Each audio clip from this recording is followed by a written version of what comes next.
I'm very nervous about doing this because I had 2 other versions that I just did not like that I recorded yesterday, and so now I hired a standee. A friend of mine is like sitting behind the camera as like a silent observer. I wanted this to sound a little more natural. I'm gonna start off by showing in this video just something I find that's very amusing, and just watch it for yourself.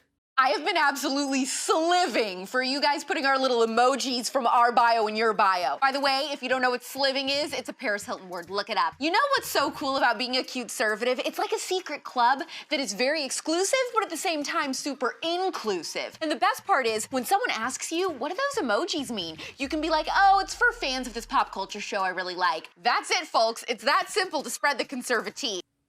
That certainly was something, wasn't it? This sort of thing is my bread and butter. I love political cringe. I think it's very funny, and I was just gonna leave it at that. I sent it to my friend, who I will refer to as Alice, because Alice is relevant to this whole story. The next day, Alice actually sent me a tweet by the same person who had retweeted the video, and the tweet had a screenshot of a conversation, very complicated, a screenshot of a conversation of someone else's Twitter feed, and basically it was a really famous YouTuber in politics or whatever who goes by the name of Vosh. Sometimes I watch his videos, but I don't really know that much about him. And responding to Vosh's video was someone who had said, "Hey Vosh, because of your videos, I'm no longer a Nazi," which was quite jarring to read. And this person apparently was getting a lot of negative feedback. I recognized the Twitter handle.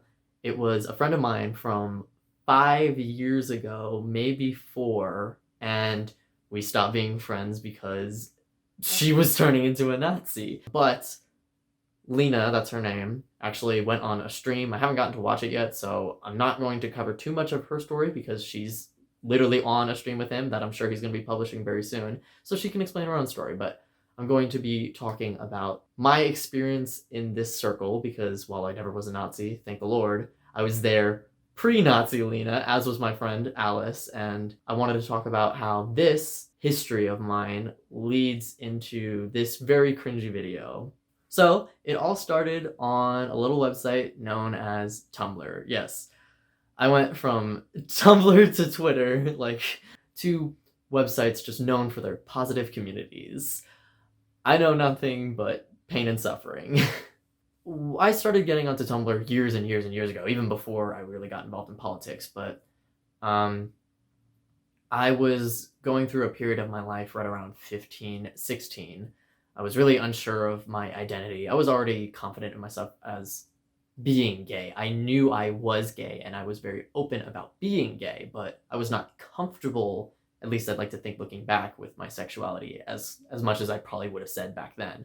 And more so, I was really struggling with my masculinity. I'm not exactly the most masculine guy. I mean, I'm wearing a necklace with a quartz, well actually it's Heliodor. A Heliodor gem and a like lunar ring. I have tarot cards behind this camera. Like, I'm not very masculine.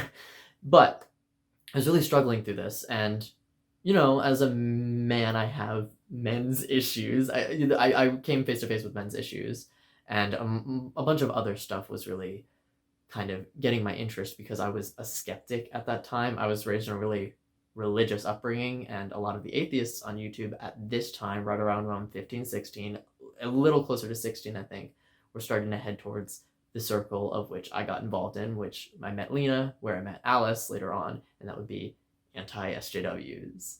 See, what had happened was I was upset with myself and my masculinity. I was upset with myself and my homosexuality, how I viewed myself, and I started to take it out on society. I was starting to blame society for setting these mores and making me feel invalid when really I was just very insecure. So I went from, you know, caring about men's issues. That's something that's good. We want to care about men's issues. And the only people who were really talking about it at that time were anti-feminists, and not even just like feminist critical people, like very, very anti-feminist, borderline misogynist people who would say things like feminism is a cancer to society, it's a hate group that is designed to both pull down men and women, and some of them even, I don't think I ever agreed to that extent, but would go into like trans perversion. name the bigotry, they were a fan of it. But I was young and impressionable and very stupid, and I decided that, okay, these people must be right about one thing. Maybe they have a point about other facets of society. So suddenly it's not just men's issues I care about, it's suddenly I need to take down feminism. Now that led me onto Tumblr because I was already familiar with how to use it as a child, and I got into anti-sjw Tumblr pretty quickly. I think I was right at the cusp when it was taking off, but there were still like established names on there, and one of them happened to be Lena. I can't speak too much to her experience, but Lena, myself, Alice, who is also involved, not as popular, but I'm definitely not bragging about being popular with a bunch of bigots. All three of us, what's really noteworthy is we were all young adults and we all were minorities. We all identified specifically within the LGBTQ community. I'm gay, Alice is bisexual, Lena identified as bisexual, and now I believe she's gender nonconforming of some sort. I did not ask her too much on that, but at that time it was perfect. We were, everything the left loved, but we were contrarian about it, and we had political opinions that weren't very popular that people who were older than us saw a lot of benefit in us espousing. I would get multiple times, you, a 16, 17-year-old homosexual, understand what my 30-year-old coworker doesn't understand. And me being very insecure at the time, that feels extremely validating, having someone who's an adult, someone who gets the world. And especially I was getting like some really like man's man type individuals like really supporting me. And again, that made me feel really good about myself. And I started going further down the rabbit hole because that bubble felt great. I felt amazing in that bubble. And I'm sure Lena did too. I'm certain Alice did because we have talked, me and Alice, a little bit more extensively about our history. But going down that rabbit hole, I did a lot of things I'm not very proud of. I was so reckless. Honestly, I can't even remember all the mean things. I was a bully. But I also espoused some things that looking back were certainly transphobic and I would argue were racist and definitely homophobic too. I was definitely a pick-me gay, as what TikTok would call now. The worst thing I can remember doing off the top of my head, and it still haunts me, was what we would do, and I don't want to throw Lena under the bus. We were minors too, but it's not really that justifiable. We would go onto people who were just posting selfies of themselves, usually minors as well, and they were like gender nonconforming. So they'd post a picture of themselves and they'd put like they, them in the bio or in the captions. And we and a bunch of other people would comment like, you're not really trans, like you're just pretending, blah, blah, blah, blah, blah. And that's very damaging to someone's psyche, as I would know, because I was also harassed on the internet back then. And, sometimes I get mean comments and I'm very insecure still. So I know how that can hurt. And it went to such an extent. I think soon after we realized, even though we were having some terrible beliefs, I think we realized quickly afterwards that was bad. That was bullying. At least we had some standards. But I remember someone messaging me and I brushed it off, but like a year and a half later, I looked back in horror. Now this is 4 years ago. And this person messaged me and they said, because of you, like me in particular, they had messaged me and said, because of you, I've had to go into therapy again, or they had to dedicate a whole therapy session to me, which now someone who's gone through therapy twice and is back in his third time, third time's the charm, I look back in shame because I can't believe I would do that to someone. Like, I know I was that person. I decided to do that, but it's disgusting. But Lena went a little further, and I'm not trying to be mean or something. I'm sure she literally admits to this sort of thing. Right around, I think right after I had turned 17, I'm not really good with time, but Lena started going even further. She started talking to some guy I'd heard, and they're starting to like flirt on the internet, and she's 15, 16, and this guy apparently was a race realist, which is a racist, and she started posting race realist stuff and basically was posting racism, and even I, who had a disgusting set of morals, had some set of morals, and so I stopped talking to her. I think I clowned on her once, and eventually she was kind of run off the website because she was a racist, and she had a lot of followers at the time, so a lot of her followers were seeing a lot of racist things. Luckily, I don't think too many people were agreeing with that sort of thing, but yeah, it was gross and disgusting. But that was the last I'd ever heard of her. I'm thankful I never went that far down the rabbit hole. But now, 4 or 5 years later, she's posting that she is no longer like that, which I was very proud of. So, I'd like to think, changed for the better. That's great. We matured out of this situation. But after seeing Lena get that attention, a lot of people began to harass her, and they were like, once a Nazi, always a Nazi. Like, you don't get brownie points for changing, blah, blah, blah, blah, blah. And I don't know, I kind of felt bad, and I voiced my support. And, I didn't get much attention, but one person was like, look at this admitted fascist, like talking about me. And I was like, well, I never was a fascist. I was a terrible person. I was very mean. I was transphobic. I was spreading bigotry, but I guess for what it's worth, I wasn't a fascist. That doesn't go very far, I know. But this person also, I will just post some of the tweets they put. You can't tell me they were letting their kinks come through. It was very uncomfortable.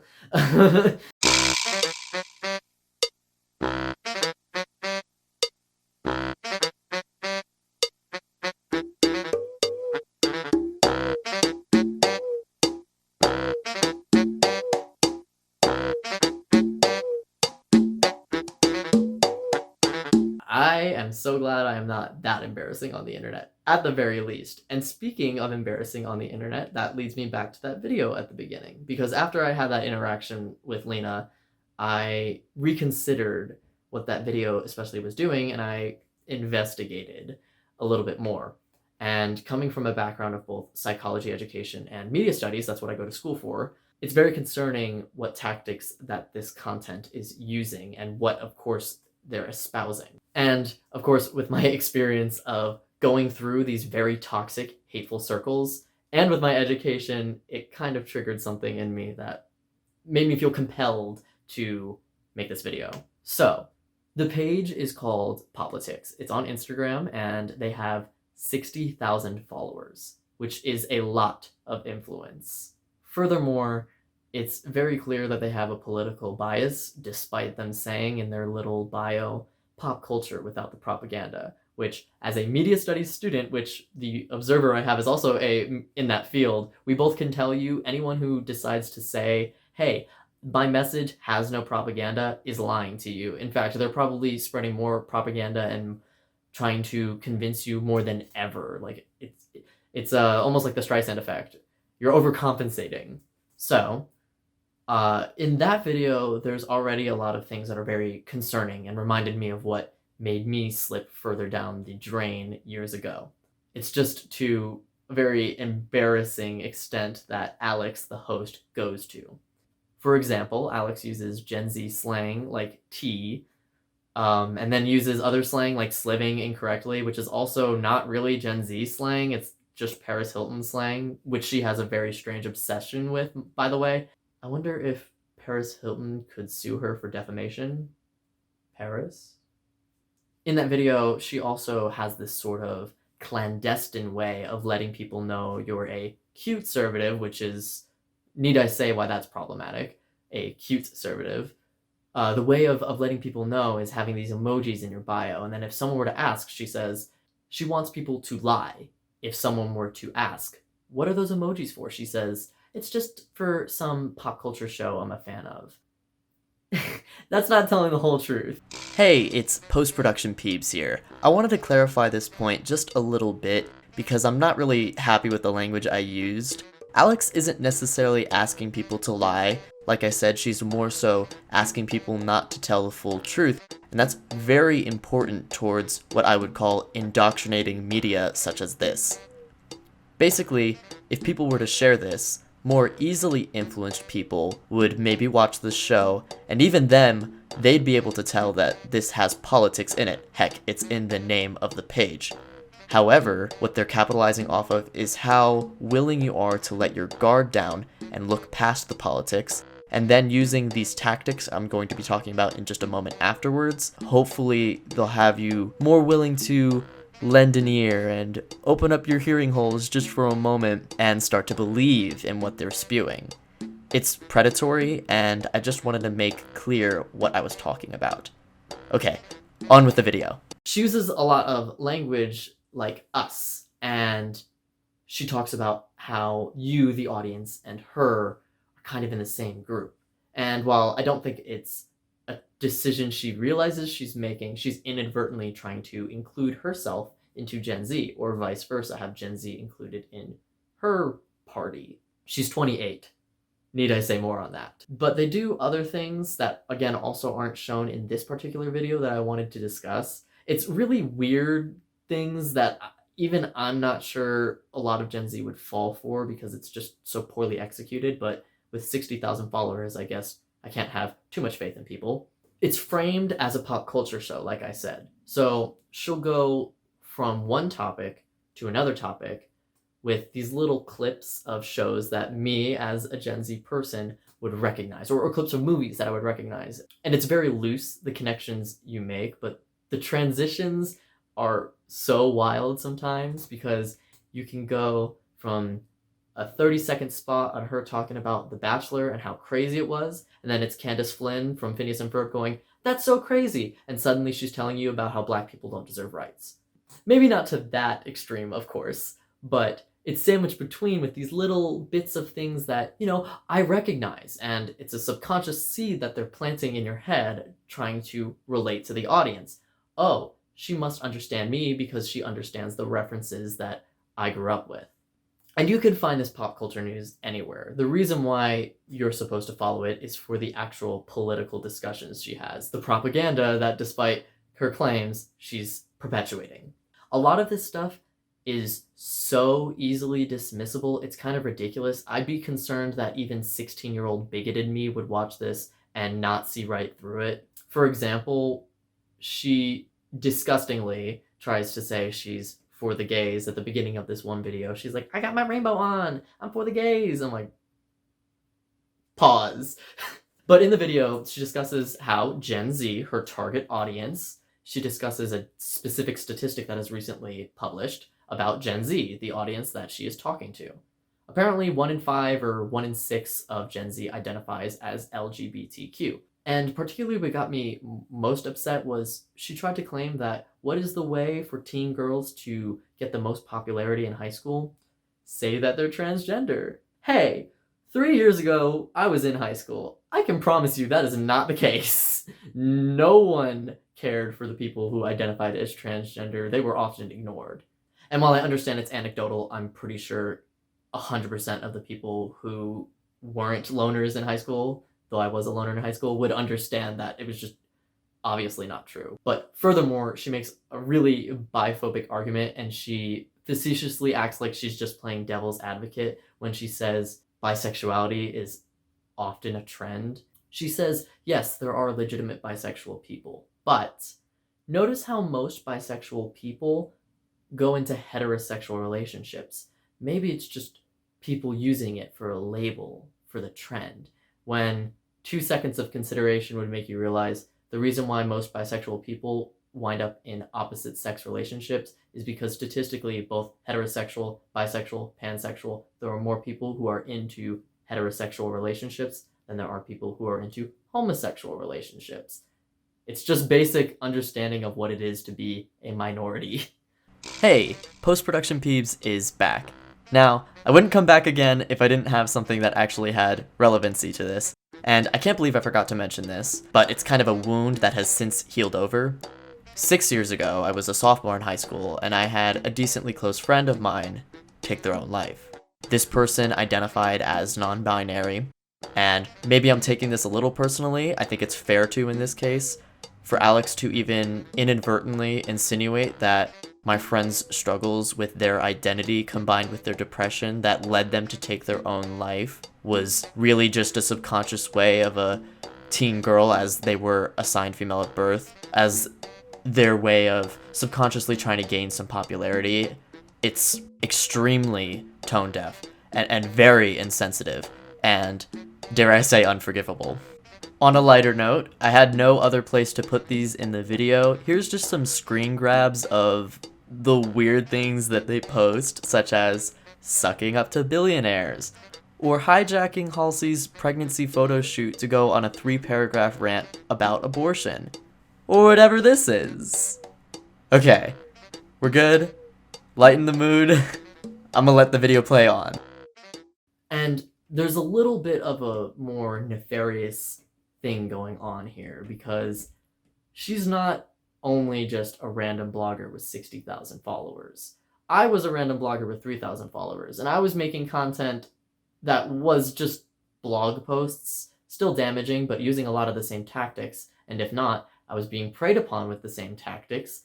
Notice how I was 16, 17, and the audience she's obviously catering to is 16, 17, if not 18, 19, 20, still right around that age range. All of this is to lead up to that this is funded by Turning Point USA, and need I say anything more on Turning Point USA? What's happening here is this is what a lot of people would say is the beginning of a pipeline. So you start consuming this media and you're told that, look at these ridiculous people screaming in the street in the sake of leftist causes. If you're against people embarrassing themselves, you must be a conservative or a cute conservative. It's preying on low-hanging fruit and trying to convince you that if they're wrong, we must be right. Just like how I thought, well, the only people talking about men's issues are anti-feminists, so I thought I should be an anti-feminist. Notice the connections. You can understand that it's really bad to harass people on Twitter for having a certain hairstyle in Animal Crossing, while also completely understanding that Black people have been socially, politically, and culturally disenfranchised as a whole by not only the white majority of America, but furthermore, the American government. These are not two things that you can only choose to have one or the other. Both of these are opinions you can have. But things like this are presented in that way from really divisive media and predatory media such as poplitics. So this is why it's the start of the pipeline, because suddenly you're just watching poplitics and agreeing with them, and now you're identifying as a conservative because you don't like random people on Twitter embarrassing themselves.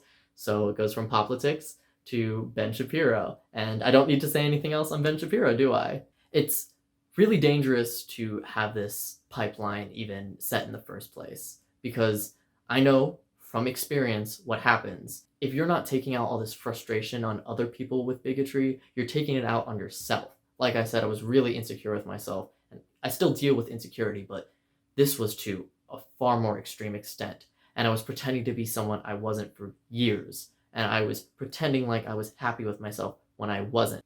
And I was taking out those frustrations of my lack of self-satisfaction onto other people. And sometimes you slip even further and let people take advantage of you and get groomed, like in Lena's case.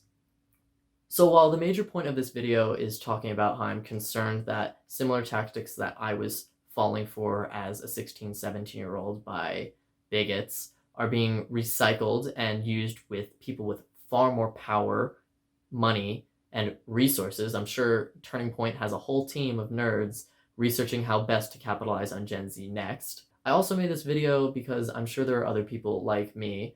There are people on Twitter who recognized me because of me putting my old URL, and I admitted, like, hey, to Lena, like, we might have known each other, and yeah.